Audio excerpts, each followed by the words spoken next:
All right. That's exactly what we needed to start. Wonderful. Welcome to the Justin Files podcast, brought to you by the Broken Jars Network. A subsidiary of the Full Jars Network. I think we broke off from them. Yeah. Okay. We do have some news. E.G., you want to go over the news you brought up? Yeah. So essentially, as of the 6th of December, Jim has done up to chapter 36 of Peace Talks. So take heart. There should be only about 14 or so more chapters to go. So before 2020, we'll have a book. Has he actually said he's aiming for about 50? Or is that just the trend that people are expecting? Well, the trend seems to be, I mean, they've gone up since Turncoat. They've been like 47 or more. The last two were 51, 52, something like that. Personally, I've been expecting closer to 55 because the way he described it as having so much crap in it, it's going to have a lot of stuff, that makes sense. More chapters. I imagine most of the books are going to be, I mean, especially as he's working towards the BAT, which is supposed to be this big door knocker capstone trilogy as he describes it, of these huge books. I can't imagine they're going to start going down in size. No. And he always does seem to describe that he's trying to basically test his limits and his abilities to see what he can do. So that's why things take longer and get longer. I'm expecting the chapter count to always increase. Yeah, but definitely the Harry Potter thing where it just gets bigger. Starts off small and doubles in size by halfway through. Mm-hmm. And actually, I figured something like with Peace Talks being supernatural UN and the Dresden verse, I'm figuring something on the level of Bianca's party times like 20. And you just have all these little new personalities that never before seen, and some old ones, and they're interacting, and just the just playing around with that could add a couple 5-6 chapters on its own. So yeah, the beauty of Peace Talks is that it should be people we already know from the previous 15 books. They're just all gonna start fighting each other at once. Right. Some haven't really, they've only been mentioned offhandedly. Like right. Dracul, if he shows up, he's going to need some sort of character introduction. If Ferrovax is there, but if it's the other one, if it's Pyrovax, he'll need some sort of... Sure. We'll probably get to see Cerisa again if Summer represents that way and see how she's been doing since she got the job type deal. At least that would be my guess. Will there be a delegation of archangels that can, like a psychopath or somebody? Or maybe. Just guessing... Or is something implied that Molly would be directly involved? Or maybe we're guessing that she wouldn't and we'd see Leah instead. And if we Leah, then we have Elda Scruff because they're opposites. Well, it could be both. It could be Leah and Molly and then me and Cerisa. Because you can't have... they're not just going to go solo. They're going to come with a retinue. Yeah, as they should. So yeah, stop bugging the website. It annoys the people running the website. It makes them hard. Makes them. On the other hand, Jim doesn't see them, so if you want to annoy them, it really doesn't matter. Yeah, it's just nice not to. Matter. You would think. But, this time we did blood rites, and we've lost 2 people apparently. One of them to familial dementia, and the other one to who the fuck knows. So just like in the climax of this book, 2 people down. Curse is lifted. Now we can have a good show. You're welcome, everyone. Right. So, to start off with blood rites, I like Thomas. He's funny. I think the banter gets really good in this book, and we get Mouse. Absolutely. Well, I mean, let's face it. This is the book that has everyone's favorite beginning line. So it starts off on the bang. Yes. Yep. The building is on fire and it wasn't my fault. So the way Justin put it in his notes, infamous line is infamous. It is probably one of the best opening lines I've ever seen, though. Yeah, no, it is a genuinely good way to start. And it starts right in the middle of a pre-existing case, and he resolves it. Happy. It starts off on that high note, also kind of dramatically, where he's successful, and there's really no doubt that he's successful. And I mean, there's one little missing mutt, but I guess that's it. And then hooray! and then you find the mutt. So it seems to be resolved, even though there's actually 3 missing ones you don't find out until. Yeah. But Harry doesn't have a count, apparently, to go for. He just sees pile of puppies. Take pile of puppies. And doesn't notice when several of them are missing. But as a retrospective kind of look, what we know from Zoo Day is that not only Mouse didn't get taken back to Tibet, there was also another male, another female, Shadow, and female is unnamed. And as Justin points out in his notes, if Cal and Komori are responsible for that, as we've all been assuming, then why use this weird stand-in sorcerer, Chinese demon, monkey, Voltron thing? And my only response to that would be cat's paws. Everything about this book is cat's paws. Well, additionally, we don't know who they are until the next one. Until Deadbeat. They don't come on stage fully. They don't reveal themselves. We only find out retroactively as time goes on how many fingers they've had how many pies rather they've had their fingers in. Yeah. So, same reason as always. Keep your distance.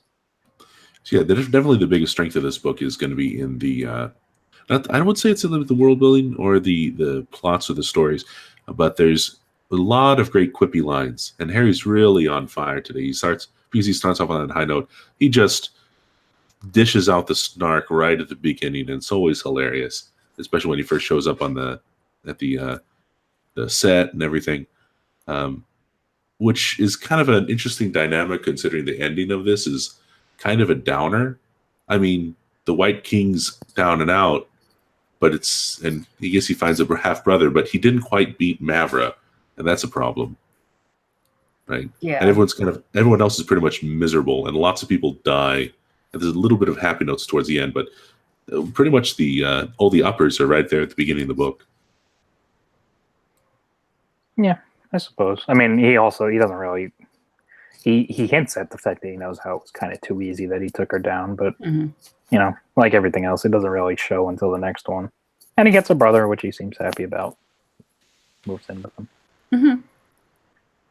What do you think, Struck? Oh, yeah. Harry is really snappy in this book, which is always great, and the people around him seem to fire it right back, especially Thomas, but they've always done that in their relationship, which is probably one of the reasons why I find Thomas so entertaining, because he seems to be a foil for that kind of dialogue, which is just fun. Like just in the beginning car ride, they're talking about mold demons, and you do humiliating things for not enough money, and all of those type of issues. Then there's the Star Wars line about the car. There's just a lot. Thomas gets a very rare advantage of being able to be an older brother without having to show that he's an older brother yet. So he gets to essentially younger brother Harry, which will needle him all the more because he doesn't actually know he's his brother yet. Mm-hmm.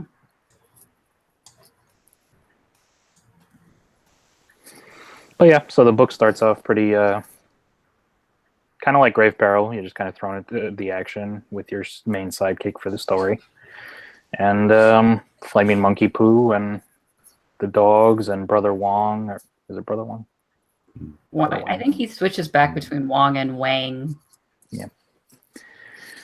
And then he's off, and Harry gets himself a, depending on what side you're looking on, a demon or a spirit guardian or an angel dog, or he gets a puppy. Cute, fluffy puppy. That's what he is. A notch-eared puppy. Yes. As he goes by the rest of the book until the end. Yes.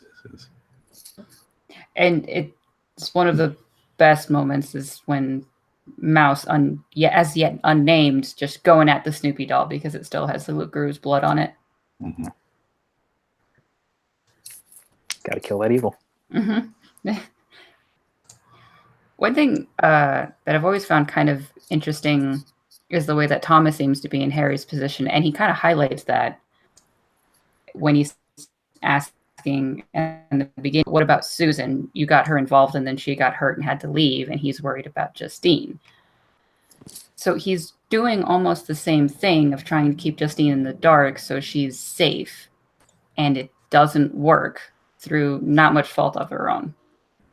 Or his. Yeah. Well, I mean, it is ultimately her choice. to go in later, knowing that she's going to be eaten. It is a more informed choice than Susan had, but at the same time, Susan was being actively warned away by Harry, so, you have this, that, and the other thing. Justine has been a willing accomplice, at a minimum, to everything Thomas has been doing since Grave Peril. Yep. So, I mean, listen, we know it works out for her in the end. We know she's kind of insane, even without having been almost eaten to death. And, I don't know, Justine was always one of those kind of odd bird characters to me. Like, I don't dislike her or anything, but I always feel the scenes with her are just kind of weird. Even in Turncoat later or White Knight when she's as the secretary to Lara and all that kind of stuff. She always seems a little bit out of place, which I suppose is the point. With both Susan and Justine, they basically find their place once they've gotten damaged and then grow beyond it. Like, Susan seems to fit as where she is in the Fellowship, and through Death Mass and changes and everything, that she adapted so well to it. The same thing seems to happen with Justine and her little damage and then being protected by Lara, sort of. But the way that she's clearly faking it and working with Thomas behind the scenes, couldn't put her anywhere else, essentially. That's just the function that she has to be at, and she does it well. Yeah, well, it seems to also kind of stabilize her. Like, we see in Grave Peril, she's kind of a schizo. Yeah. Without Thomas's influence, but once he almost kills her, she's essentially does the exact opposite from then on. She can fake it, but she's actually more emotionally and mentally stable. So Thomas was the medication for her for a while, and then when he could no longer feed on her and no one else was, then she had to find medication in order to become stable, so she did. It was finally like a trigger point for her to be able to get stable without being fed on by vampire forever. Does she take medication later? Is that like a bombshell thing? Because I never Night. actually went. Oh, it's White Knight. Yeah, that's right. So, where are we? Wherever you want to be. Just so I can catch up. We're talking about Justine currently. We've talked about Thomas being funny. Thomas being funny? Yeah. He's a funny guy. Yeah. That seems to be established. Yep. He carries the Dresden gene, quote unquote. You don't even know what side gene? I'm on. Oh, that's true too. But you don't even know what side I'm on. You're on Thomas's side. His grin widened. Yes.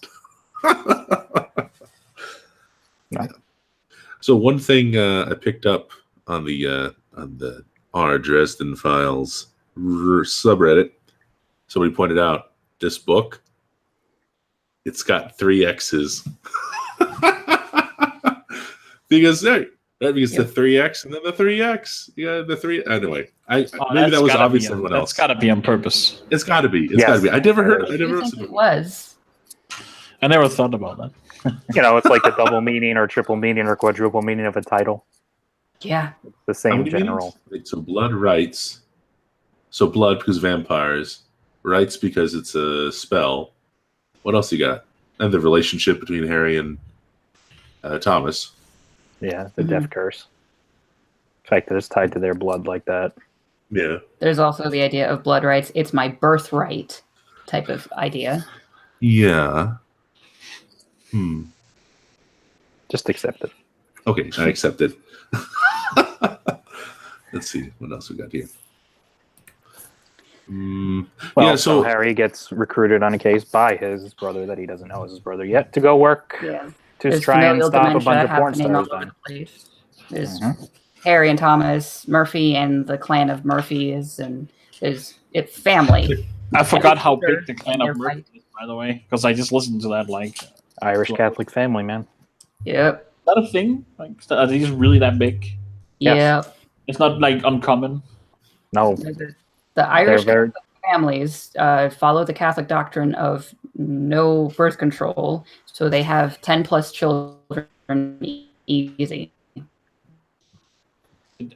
Am I lagging or is she lagging? She is.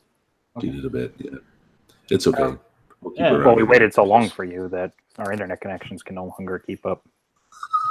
You can just not start earlier. That's fine. We started on time. You're the No, you only didn't. one who You didn't did catch the not. memo. You're right. We started late. Actually, he is technically correct. Oh, yeah, we did. But we started the pre-show on We're time. supposed to start and we had been pre-show talking in about 4 it leading up minutes, to it. my time. No, go look at And the there has chart. been 4:30. no time zone changes since last time. There It got hasn't been moved time up to zone try and changes, but we had accommodate said it for Justine. that time. Well, then Welcome it's to the set Dresden for Files time. podcast, the production of the Broken Jars Professional Podcasting Network. Yes. So Like, professional. I cannot attend usually until like 3 minutes at the earliest because I'm reading. That sounds like a Sweden problem. Look at that! Look at death he's got on his face right now. He can't touch me from there. He will fly all the way from Copenhagen and get you. Copenhagen, Denmark. Indeed. Wait. Oh, dang it! I didn't mean to say Copenhagen. I'm going to say Oslo. Dang it! That's Norway. That would be No, Norway. that's what I want to say. That's not till changes anyway. Yeah. So, speaking of Europe, how's that for transition? We get I don't know yet.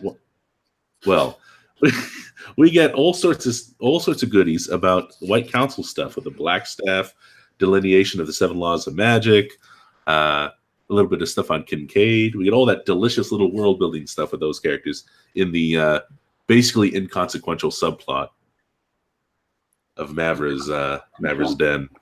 What is that? That have plot to is do with just there Europe? that plot is just there to set up like Mavra's like having a reason for like give me the word of Kemper. I feel like she could have done that anyway. Yeah, she could have done it. She Literally could have done any everything reason. she did in Deadbeat without everything that happens in Blood Rites. I think this is showing a pattern of Mavra basically poking Dresden into being better. I wouldn't go so far as to say she could have done everything and still gotten there. She doesn't. Dresden gets involved in Deadbeat whether Mavra makes him or not. That doesn't mean he gives her the book. Well, she That's could have found something else to blackmail Murphy on. You know, just have her involved in the investigation somehow. Maybe, Doesn't have but to be this her, was though. present and convenient, and Yeah, I mean, I'm not saying she did it Mavra specifically. couldn't know. I'm not saying she even had a plan about the word at that point. I'm just saying that's like why Jim had that plot in there. That's yeah, possible. yeah. But whether Murphy is there or not, I mean, if she takes pictures of Dresden killing the Renfields, it's 6 of one, half a dozen of the other. She'd still blackmail. It didn't terribly. They didn't do it, but nothing that really happened other than the Black Staff stuff and the Kincaid stuff. And I guess a photo of Murphy really ended up paying off in any of the books. They didn't even get Mavra. The hand thing's a big thing, right? But that could happen other ways. Well, I don't know. I damage mean, the to his hand thing is- that, yeah. I mean, that's super important, but it's not like anything that was planned. There's the fact that Lara becomes the de No, facto but I guess leader of the I White was more Court. talking from the author's perspective there than just like in the why Mavra did it. Oh yeah. So that's stuff in the vampire plot. That's the White Court vampire plot. That stuff happens to go somewhere and builds up to something that has lasting consequences. But other than the picture of Murphy, which is kind of weak sauce, I don't know that, and the world building details, which we could have found out any other way. I don't know that we. There's a lot in the B plot of this book that really makes much sense. It's got that 2 plot thing going on, like in Death Masks. It's kind of like the second formula that Butcher's experimenting with at this point in the series, and they're not nearly intertwined enough for my liking. I mean, he gets better then, right? Like in like a couple of books, it's like the B plot ties into the main plot. Yeah, and they kind of like. I feel like that's kind of like where it kind of goes, right? Yeah, but these 2 books, this one and Death Masks, are especially weak in that regard. But the writing of this one is he does so that sharp. formula in most of the books, honestly. He has like there's an A and B plot, and he bounces back before, and then sometimes they're much more intertwined than others. And these ones, the White Court and Black Court, don't mix much, because then you'd have a gray court. Sorry, dumb joke. And for some reason, it works better for me in Blood Rites, because when he's running out of the studio and he's fearing for the fact that the cops are going to go after him, and he says, like, I need to go against Mavra, and it seems like this 180 turn, it almost feels like the characters have the same reaction, so it felt more normal, like, because sometimes life, it really is just that hectic. But versus the way that I couldn't remember what's supposed to happen next in Death Masks because of the two different plots, and I just couldn't figure out why they weren't meshing well enough. This is again one of those books, kind of like Grave Peril and like Blood. It's where it's like there's so many plots that I'm like, oh yeah, that's what this book. It was in this book that happened. Because like too many things happened in the same book. Mm-hmm. A little bit. Like I forgot that this was the book that the family meeting was in, like meeting Murphy's family, and I was like, oh yeah, that's this book. Well, you're the only ones ever forgotten that, because I have never heard the end of, oh my God, Mama Murphy, we need to see her again. I mean, I like It her. would be I mean, nice.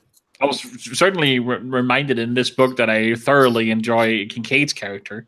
Mm-hmm. He could be related to Harry and Thomas almost in terms of pure Dresden snark. Yeah, well,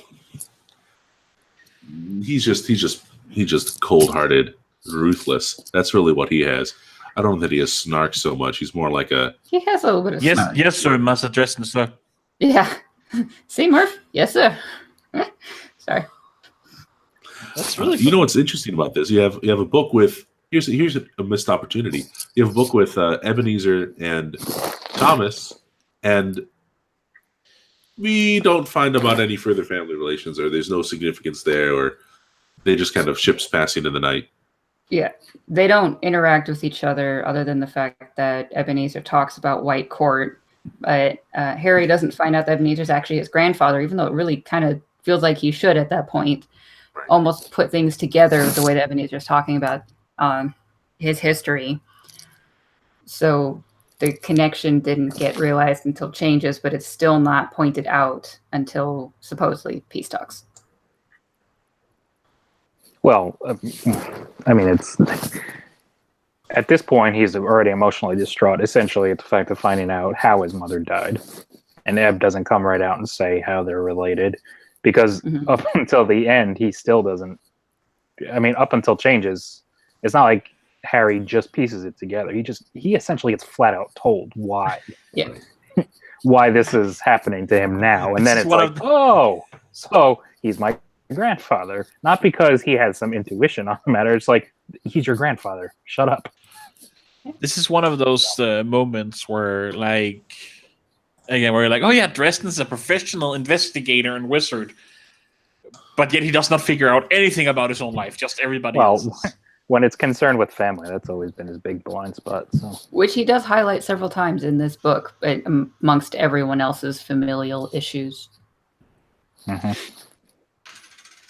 Yeah, well, plus, I mean, let's face it, the last time family was even hinted at was by a demon that was trying to get his soul and or his last name, so he's probably been wary about probing again.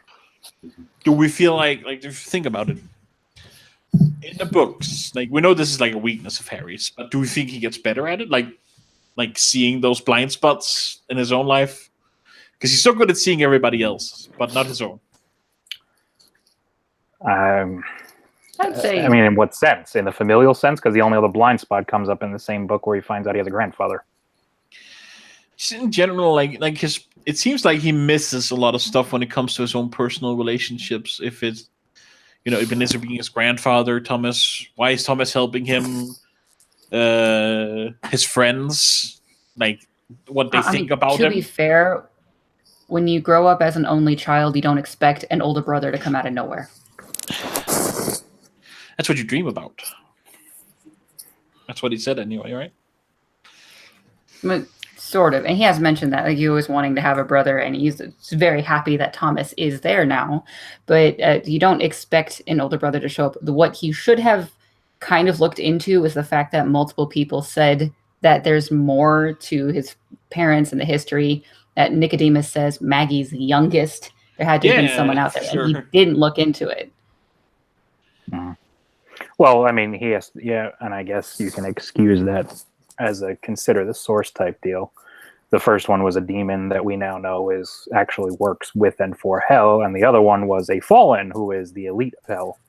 So, you could forgive him for taking that kind of stuff with a grain of salt. It's not like they're fairies; they can lie. Yes, it's true that they can lie, but it seems like the same thing is going with the Starborn issue of like when so many people have said it, maybe you should look into what the hell that means. Yeah, like either like I feel like two things are gonna happen with that Starborn thing. Either it's gonna be like he's just gonna bring up at some point in the books, Starborn means this. I knew all along. You just never heard about it because I didn't think about it while I was doing the case files. She's gonna be like, talking to you. Like you didn't catch it in my point of view, but I always knew. Haha. Like he's done that before, kind of, where it's like I know this, and he casually explains it to someone. Well, Which he said that over Well, his book in just- Skin Game. He did that in Skin Game. Did that. But that was a. Oh, let me tell you. That was by a the trope. way, yeah, that was just the thing. It wasn't over the course of an entire series. So maybe in like one book, you might say, "Well, I looked up at Starborn," but that'd be kind of unsatisfying to hear it like that. I don't know. No, it's going to be one of those things that it's part of a case that he has to sort of work it out, or he's just going to get flat out hit over the head with the information. It's probably going to be that one from a weird and an info source. dump type thing. Or I would love it if it were one of those a Madcap book or something, or even just a short story where everyone is trying to get the Starborn, and there's like, "What's a Starborn?" "Oh, don't play dumb with me. You know exactly what it is." And that's like a running joke throughout an entire 200-page novel. Or something. It would have worked if he hadn't already been called that. Yeah, I guess. What but is that? Is someone fucking with his memory? Is it, like, maybe I don't know. No, it's not plot relevant yet, and Harry has that's amnesia what it when is. things aren't plot relevant yet. That's just the way it has always gone. But photographic memory when it is plot relevant. No. It's fantastic. Oh, yeah. Too bad. That's what you get when you do first person. And these are some of the things you're going to run into. Yeah, it's not like I don't think it's a bad thing. It's just funny to point out. Mhm. Yeah. How would you otherwise? Like maybe it's just the stories I read might be multiple first-person views or just one first-person view, but I don't think I've read many stories where it's not first-person, if any at all. How do you even tell a story? Like, What if it's told in third person? Lord of the Rings. Yeah. There are Ah. countless. Most books that are third told. person. Yeah, Every fairy Finding tale. first person, let alone good first person, is actually outside the norm. Every yeah. fairy tale, every fable, every I mean, have you read Harry comic Potter? book, almost comic book. Harry Potter is first person, right? Harry No. thinks. It No. says like Harry That's does. third person. Yeah, that's just because it's like Harry thought, that's not, it's not, and I thought. Yeah. There's a difference. Yeah, so you look for the stuff that's not in quotes. All right. So you have after to, the show, we're giving Andreas an English lesson. Well, he needs it. well, I guess maybe Danish doesn't have first or third person. I mean, Maybe. I think I only they had do. like basic school, and it was like 10 years ago. I might have been taught this and forgot. I don't know. It's But were okay, you taught it guys. in English? But moving on, I did have this nice segue before Andreas ran into the ground with first, third person. Someone who's dumber than Harry about family shit is Inari. Oh, Yeah. Yeah. I mean, I get that she's not being told that her family is a bunch of vampires, but did she not ever think, in however old she is, many years of being alive, about why isn't Laura aging? I mean, Well, she's Oh, only yeah. 18. she's only like what, Yeah. 8? Okay, Like no, if you have a sister who's constantly an adult but never like aging beyond that for the entire 18 years, Just- wouldn't you wonder? well, think about You if never your know whole anything family, else. they're kind of not aging that much. Like you might have to, and they have absurd amount of money, right? I would be more actually thinking about like, how do they have so much money? Like, if I was her, like Because they sure, own we the do porn. porn industry. Clearly, Well, Because yeah. because I they mean, don't make own- that much in porn. They don't Well, make. Can do the psychic wrist lock on anyone who's rich and says, "Hey, give me money." Yes, but she has no idea about the supernatural stuff in her family at all. well, Right. it doesn't mean she doesn't know that they don't have various interests. She Yeah. could just, her father is clearly the kind of guy who would be a mogul type if he had his mojo. Yeah, So she her knowing that her doesn't- family's involved in a bunch of things doesn't seem that. No, the fact her sister was a porn star. Okay, so she's perfectly okay with that. She's happy working on this set. She doesn't blink an eye at the fact that they're going back to Chateau Wraith, which is one of the many houses that they have. But the fact that she never asks about why her siblings don't age, Well, you could or just her say father, they or come from. anything. I mean, if you call a place Chateau Wraith, it's not that hard of a leap to say we come from old world money. Yeah, I guess. You know, and Inari is not exactly the sharpest tack, obviously. I get, but you have to like think about, okay, how old are you before you can really recall, like, what did people What a look like? person looked like. Yeah. Well, that's what I mean, I think maybe if you have a really good memory, you're somewhere like 7 and 8, where you can really picture what someone looked like back then. So that's 10 years. Is she expecting much- Laura to There's age still- that much in 10 years? The And weirdness how much does of an adult change over 10 years, assuming they keep fit? They don't change that much. Well, no. She 10 cuts her years hair here and maybe. there. She does this, that, and the other thing. I mean, 10 years is she's not going to age that much either way. 10 years maybe, but then there's other weird things of she never utters first name. So everyone who recognizes that they're a white court vampire will understand why he doesn't want to give that out. But a normal kid growing up is gonna wonder, what is their parents' name?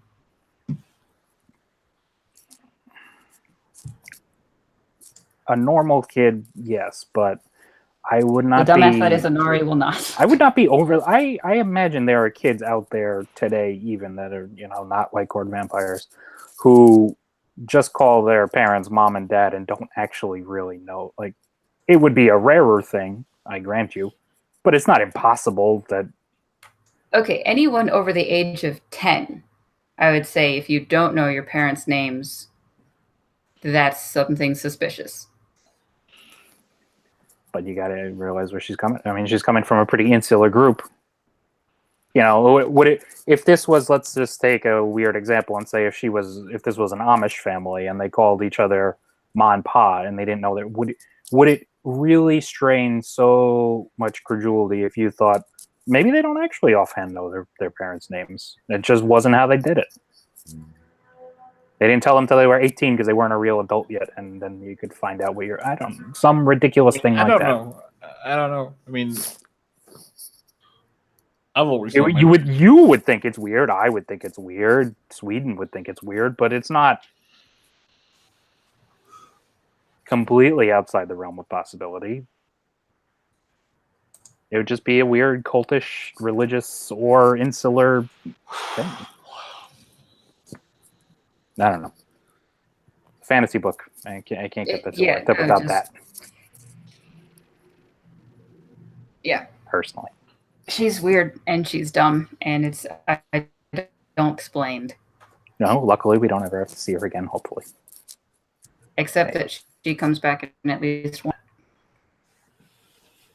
Does she come back? I don't remember which one. I don't remember what its name was, and Justin would know, but Justin had his own familial dementia to deal with today. So he can't point out which one it is, but I know that Inari came back in one of the comics. Oh, I don't care about that. The comics matter. They're canon. Yeah, just like the role-playing game. I still don't care. And probably in the comics, Inari is just as dumb as she is in this book because the comics are not very good. Yeah, but I'm sure she's a lot bustier, so people really don't care. Yeah. So in addition to the best opening line, this book probably has one of the better deaths, if you want to say death by frozen missile turkey. Which is just nuts. It's wonderful. I like how he even kind of explains it, how he's like the people casting it and how someone was like wanted melodrama, while that's when she's not there, it's just like quick and efficient. Yeah, he had a built-in reason for all the crazy cartoonish entropy deaths because the crazy psycho tricksy bitch was just too stupid. There's a lot of dumb bimbos in this book. And some just ruthless. Very pornish stereotype. To be fair, I feel like she's kind of the only one who's like stereotypical. Like you think about like porn bimbo. The rest of them are like pretty normal human beings. Yeah, she is the one who says, "Well, Larry, you never got me my latte.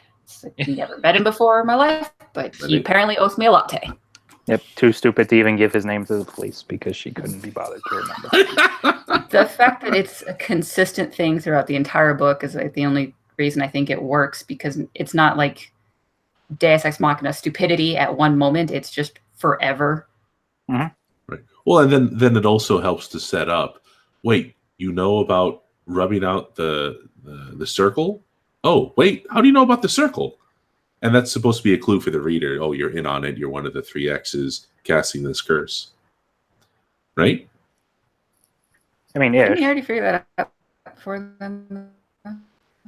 Well, that when she's so stupid. When she's been stupid several times before this.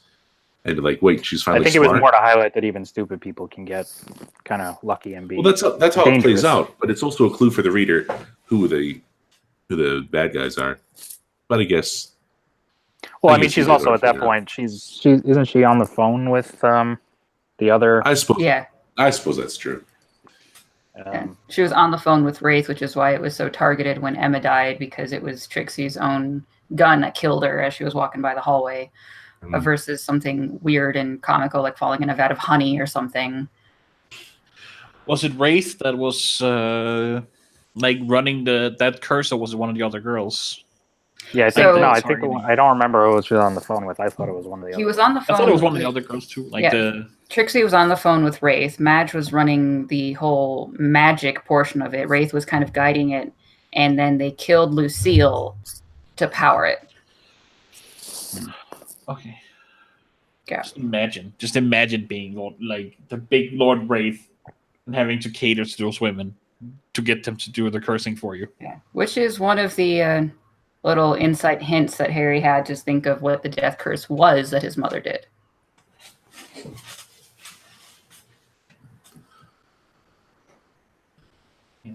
It's just the blow to the ego, man. So I think about it, like that man, he would not have, like. Oh, why isn't he dead yet? Because he's too much of a good puppet. How many people are in on it by now, though? I mean, there are a lot of people in on it, right? The inner circle of the Wraith family, I think. Yeah. The Mad twins are in on it. Obviously, Thomas and Lara. The other Wraith siblings, the other sisters, probably aware enough and doing their own weird schemes, whatever it matters, probably doesn't. The other houses of the White Court are probably not, because Lara would try to hide it. Cone figured it out pretty fast in White Knight. That's what I was. Yeah, that's the thing I was thinking of. I guess that it's so funny that Marcone figured it out, but the rest of the White Court didn't. I mean, it's possible that they do know, but they wouldn't blow the cover because that just doesn't seem to be something that they do, even if it's something completely see-through. Acknowledging I don't really think they know, because they just can't imagine Lord Wraith being subjugated by Lara, because in their mind, because Lord Wraith hid it so well that he lost his powers, kind of. Like that whole, he can't feed anymore. Yeah. Well, there's actually, if I remember correctly, there is a word of Jim on this that the other families actually are aware, and they're just kind of playing along, waiting for the opportunity to, I mean, expose Lara, which leaves her more open. No, though, because if you think about how powerful he was before he got cursed. But they also had then about 30 years or so of non-movement of any kind, and so maybe they see this pattern. They've seen this pattern be able to build up over the last couple of decades, that they're not doing anything, he's not doing anything, and yada yada yada. So they probably already saw him as someone they wanted to usurp, which is why White Knight happens in the first place. Then you kind of find out as the efficiency is building up again, and Lara's the one taking point, as opposed to just being Daddy's good little daughter. It's even for an inattentive, fatuous group of morons, it's not that hard to pick up on it. But I think it's largely constrained by the social approbation not to do it. It'd be very gauche to just say, "Oh, Laura, you're the one in charge," and then like, well, you don't gain anything that way because that's not. You're supposed to do it by through It's others. not the way it's done. Right. You're supposed to have someone else dominate Lord Wraith, like, someone else name some other successor, yada yada. Can it be assumed that any of the other heads of the other White Court families are as powerful as Lord Wraith? Like being able to basically just suck the life out of someone by touch. Before White Knight, I'd say there are at least a couple at the top. That's the picture I get in White Knight. I mean, I'm sure that the other heads of the families could rival him a little bit, but there does seem to be the implication that he is as powerful as he is because he has the deals with the outsiders. Oh, right. Like if you want to attribute the whole one-touch kiss of death thing as being something that maybe the top Malvora or the top Scavis could do also with their particular emotions. If they were that powerful, if that was just him. I don't know. I mean, none of them are really described that way, but they're also not important. But even if we assume that, his magical immunity plus the fact that he's been around and kicking for about as long as Nicodemus has would seem to indicate that they are probably not. Is it said he's that old ever? Yeah, when you guys had Jim on, he said he was 2,000 years old. Okay, I forgot that though. Yeah, because he knows the pattern of how everything is building up, that he was building up to be able to capitalize on this swell of stuff that's happening for the BAT, and he just got death cursed before then, and then Lara'd. 2,000 years of fucking build up, and this bitch comes and ruin. Like, he's gotta be pissed. Okay. Oh, he's pissed and insane and starving, and there's a reason he didn't quite pull this off. Yeah. I also noted that exactly what was said about that library that like Alex was so hyped about. And I was like, it is actually mentioned as something like, he was like, does he know magic? And he's like, yeah, and he also has this secret library that's always locked off. And you were right. Yeah, and no one's allowed into it. It's like when he's also talking about how invulnerable the guy is, and he killed Margaret, and it's like, that seems really important. Yeah. What I would guess is that probably if Jim had planned all along and thought about that he'd been around as long as Nicodemus and he was building up for the big BAT moments, there's probably a lot of useful information in that library about all of that. Yeah, which now I figure Lara now has perfect access to making her unless it was powerful. magically sealed off somehow, like through some only I can enter outsider magic or something. No, he mentioned when you guys had him on that even though he didn't remember the library, that she's the one who has access to it now. Okay. Yeah. And it's been so long since that episode. Building up whatever more conflict that Thomas and Harry and probably Ebenezer are going to get into with Lara in Peace Talks, I hope it's going to reveal something about that library, any of the secrets that were inside. Peace Talks. Who else is excited? It's soon. Soon. Next year. It's still another year. I mean, sometime next year has got to count as soon at this point. Okay. I'm optimistic about it. Right? Doing this podcast. You just got that Nordic optimism. Yeah. Valhalla will come before. And you'll see Rashid in Valhalla. God in heaven. Until I see them both in a room. Yeah. You're just going to keep banging your head against the wall. Yep.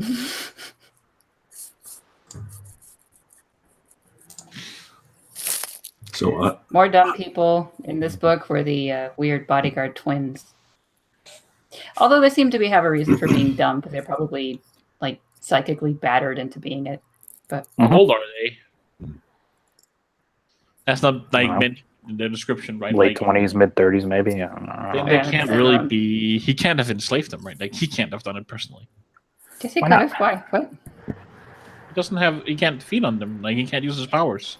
He can still attempt to do things. He can do the psychic whammy and cause the addiction stuff. He just can't actually consume it. So they get stuff taken. He can't absorb it.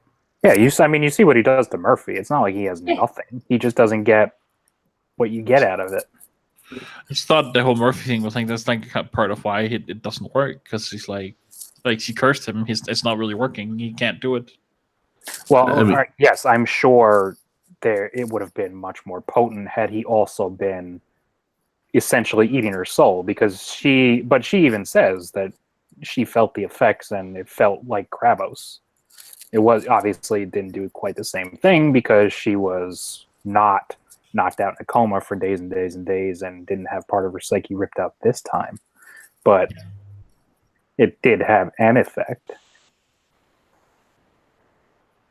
And even if it wasn't him doing the bodyguard things under his edict, having his daughters do it, for instance, wouldn't be outside of, because Harry mentions later on, once Lara's taking the show over in Turncoat, how much more efficient the guards are, because that was what she felt would have been more beneficial.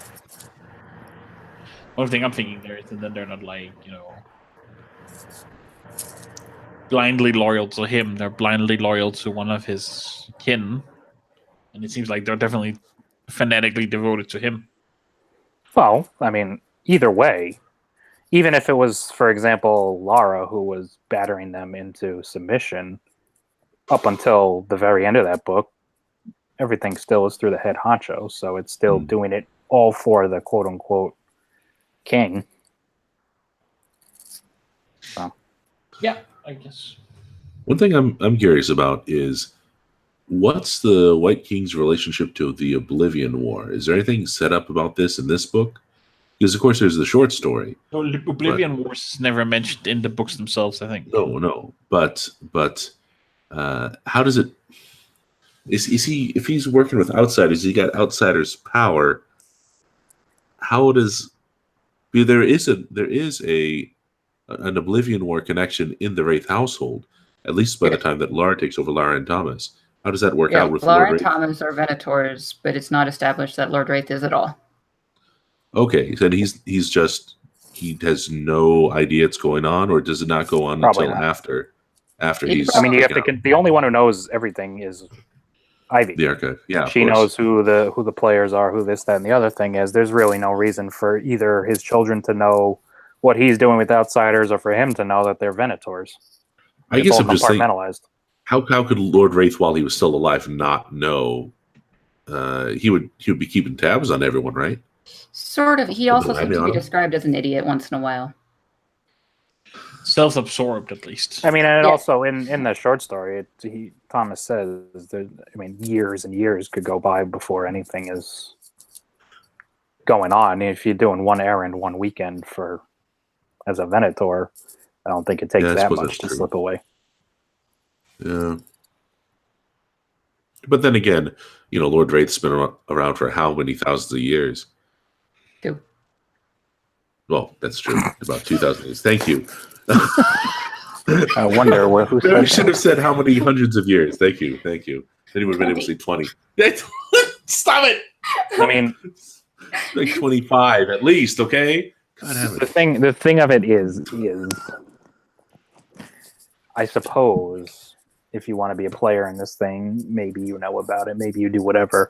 But we also know the Oblivion War is not really... I mean, yes, it's a cool thing that we all love to chew on, but it's not a main factor to the series. That's why we have so much information on it, because the caveat was, this is not really something that's coming into play, especially as it relates to Harry. Oh, yeah, I know. I'm just trying to harmonize the details we do know from here, from Harry's perspective, and see if there's any way of extrapolating anymore, but I guess not. And it just didn't seem like this was written with that in mind. I didn't catch it. No, I didn't catch it. Probably not. I feel like, probably wasn't. I'm pretty sure at that point he had like an idea about the Oblivion War going on in the world, but not necessarily who was or was not participating in it, other than Ivy. Yeah. I think when he made up Ivy, he made up that reason for her existing, but maybe not that Lara Wraith or Thomas are involved in it. I mean, we also have to consider that that particular story takes place between Small Favor and Turncoat, so there's still time for...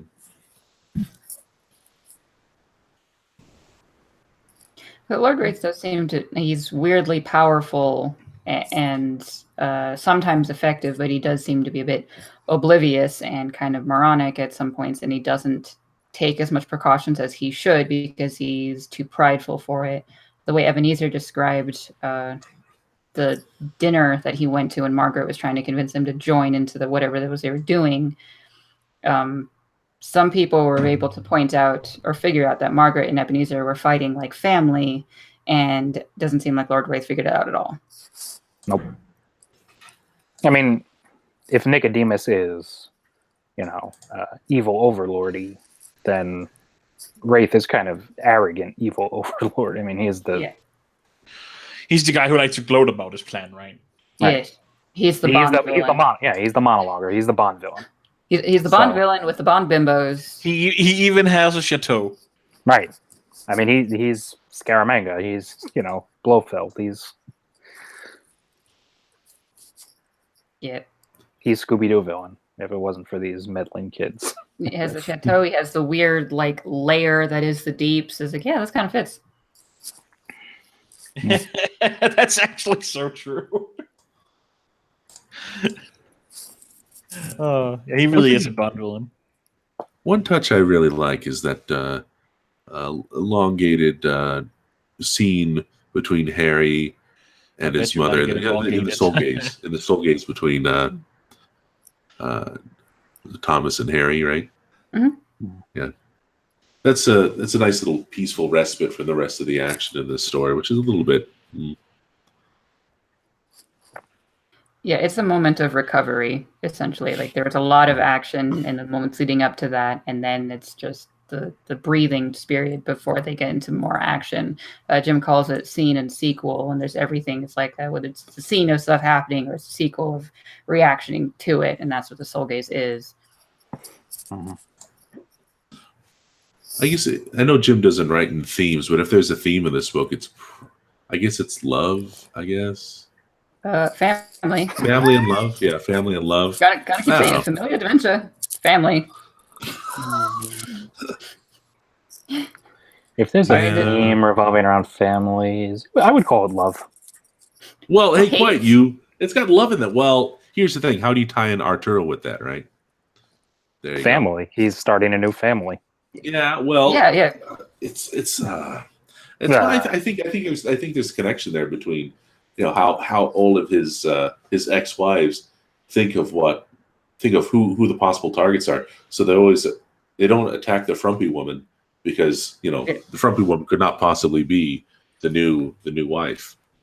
It's actually funny not funny, but if you think about it, how like Harry's like, okay, who could have motive, Like, let's figure this out. Like, they're talking at the start, and like he doesn't even mention ex-wife 2, no, ex-wife 3. He doesn't even mention all the ex-wives are about to lose a lot of money because he trusts them. I think he's just like that good of a person. Well, he is a good person. He is a trusting person that wants to think the best of people. Also, he thinks that they don't know that he's about to get married again without a prenup because he didn't tell anyone. He doesn't realize how obvious he is to everyone else that he's in that honeymoon phase of about to get married. Yeah, that's true. He thinks he's being completely secret. He's like, no idea. He's this porn director, but he's got this little love, his little crush, and it's so obvious to everyone. Yeah, he seems to genuinely think well of everyone, and it seems like they're trying to point that out when you describe him as that revolutionary of the porn industry of not having as much silicone as normal, or like everyone should just be having fun with it. It's like, okay, how well does it sell? Apparently well enough that like the White Court will use magic to stop him. I think it's part of the fact that he broke away from Silverlight and kind of flaunted at him, and so therefore Wraith and Silverlight needed to slap him down for it. But there's also the kind of theory that Harry had is like, you can change what people think you should have in a relationship. Like with rom-coms or something, they have this script of like, well, if you're not doing something extra special and unexpected and like thousands of daisies everywhere, then you don't love me enough, and therefore break up more relationships and porn. And if you highlight the idea of casual sex as fun and good, and it's something that you should be doing, you're not going to be having sex with someone that you're in love with and being protected against the White Court. Yeah, I just don't know how you turn that into viable porn. But I get the theory behind it. I get the the inclination behind it. I just, he's still making porn. Whether or not the person in there love each other, it's really it's not really gonna help people's. They don't. Any of the people that are in there, they don't. But maybe they're having more fun than others. I don't know. The way he describes them actually shooting it is uncomfortable and too bright and awkward. Mm-hmm. Can't imagine it being any other way, honestly. Yeah, me neither.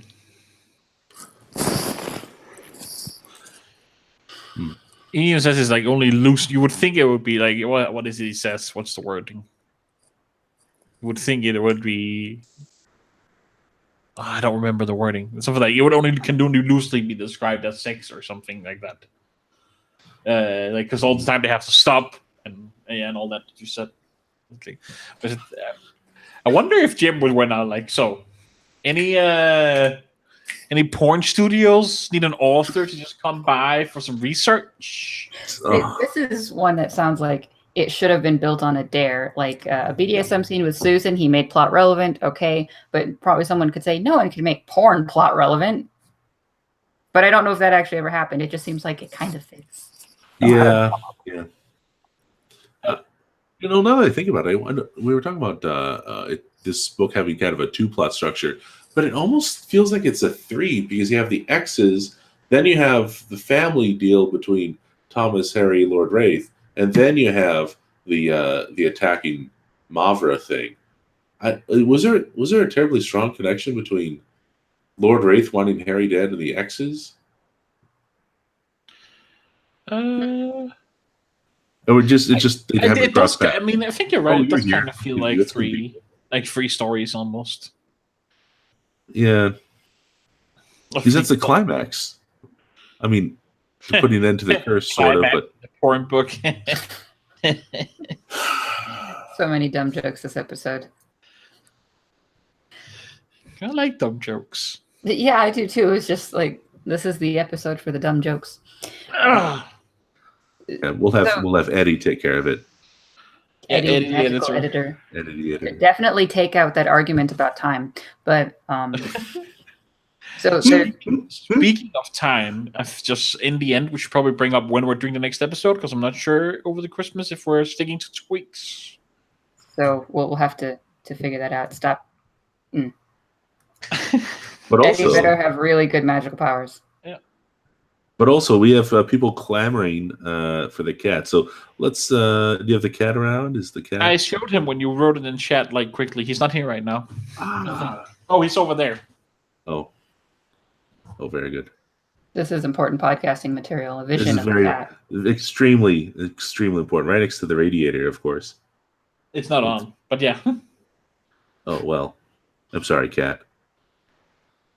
Anyways, so is that it? Oh, well, you seem to be saying something about 3 storylines of Blood Rites. Did you want to go on about that? No, unless you guys had any thoughts on that. It just, the book doesn't quite feel like it hangs together too well. Things kind of just happen. It's not as tightly plotted as Summer Night, which I think at this point is still the best in the series, at least up to book 6. I still have felt that Blood Rites is better than Death Masks in terms of being tighter plotted. You don't know as much of what's going on because the reveal of Margaret's death curse did change a whole bunch. But you do see that, okay, there's the White Court and the Black Court, and then Thomas. And then the family connection does kind of happen towards the middle of the book, and then there's the showdowns of both plot lines. Right. And then Thomas temporarily will be... Mouse is introduced. Thomas is temporarily going to be living with Harry. Ebenezer and Harry can have that stupid tiff for a book or so.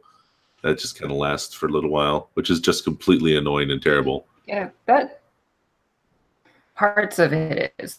Ebenezer acts like a reasonable person, and some of what Harry feels is valid. He wasn't told and really important things about his mother's life by the person he trusted the most.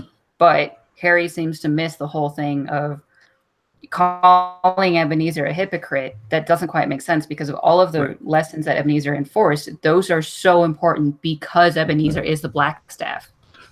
Right. Well, then the Ebenezer being the black staff. That's what set you off? Yeah, it's like, you had the choice of killing me, but you didn't? How dare you? Yeah. I'm glad that ended when it ended. I don't even want to think about it. I like some of the world. I guess I do like some of the world building in this book after all, but some of the lingering stuff, it's not quite the stuff at the climax, really. And some of it's kind of lame, some of it's interesting. Blackstaff, great idea. Kincaid, ooh, that's weird. Thomas and Harry, okay, great. But then the way it immediately plays out is kind of just this, that. Maverick shows up right away. Thomas is annoying right away. Okay, that's kind of funny. But the first one, Maverick shows up with a picture of Murphy. I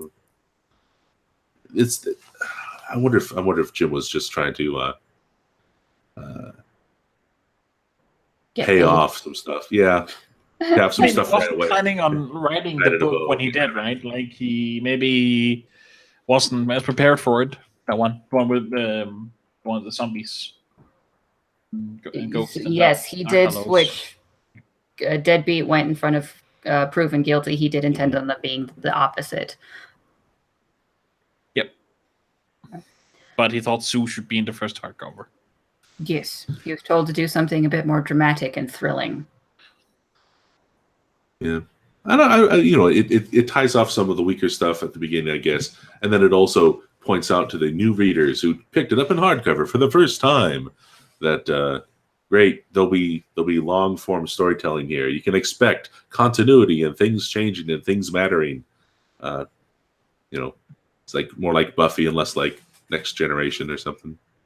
Yes, though. Hey, in Blood Rites, we do get like that. Buffy definitely had overarching plots, except the first season. I think that's what he meant. Yeah, I thought it said not like Buffy and more like the Next Generation. More like Buffy and less like Monster of the Week. Because I felt like you switched that around, but then sorry. Okay, I just misunderstood. It's okay.